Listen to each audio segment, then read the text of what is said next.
अकोट अकोला मार्गावरील खराब रस्त्यांमुळे या मार्गावर मोठमोठाले अपघात होत आहे. अपघात टाळण्यासाठी तसेच नितीन गडकरी यांना जाग येऊन त्यांनी रस्त्याचे कामांना गती देण्यासाठी तांदुळवाडी फाट्यावर ढोल बजाव आंदोलन करण्यात आले. या आंदोलनात नितीन गडकरी यांचा पुतळा तयार करून त्यांना कुंकू टिळा लावून फुलांचा हार राष्ट्रवादी युवक काँग्रेसचे तालुकाध्यक्ष राम म्हैसणे यांनी घातला. तसेच देवा मला पावशील का, नितीन गडकरीजी रस्त्याचे काम पूर्ण करतील काय, असे उद्गार त्यांनी ढोल वाजवून काढले.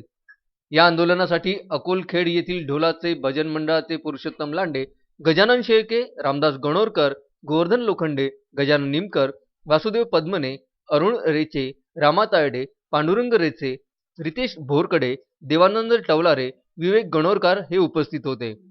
राम म्हसणे यांच्या नेतृत्वात सरपंच संघटनेचे जगन पाटील निचळ, रामदास मांडवे, विलास साबळे, अविनाश गावंडे, विनोद मगळे, वैभव पोटे, दत्ता वाघ तसेच राष्ट्रवादी काँग्रेसचे सतीश हांडे, देवीदास गावंडे, शुभम देशमुख, विपुल ठाकरे, प्रफुल्ल मैसने, वैभव भारसागळे, सागर ठाकूर, सागर मैसने, पवन सावरकर, विपुल वसू, सोपान पाटील गायकवाड, पादुका संस्थान मुंडगावचे विजय ढोरे यांच्यासह अकोट तालुक्यातील अनेक कार्यकर्ते उपस्थित होते. यावेळी अकोट ग्रामीण पोलीस स्टेशनचे ठाणेदार Dnyanoba Phad, PSI Dakore, ASI Pandurang Raut, head police constable Godaswar, head police constable Sarangdhar Bharsagle, head police constable Hashmat Khan Pathan, police constable Sable, Gopalsingh Daberao, Amol Bunde, Gajanan Bhagat, Panjabrao गाळे, उमेश चव्हाण, अनिल सिरसाट, वामन मिसाळ, विकास गोलाकार, दत्तात्रय हुसे, प्रेमानंद पचाक, अतुल साबळे, संजय वाघ, पत्रकार राजकुमार वानखडे,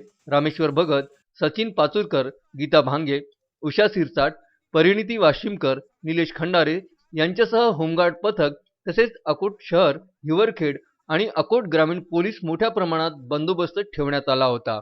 पूर्णा खोडके, विदर्भ न्यूज, चोहत्ता बाजार.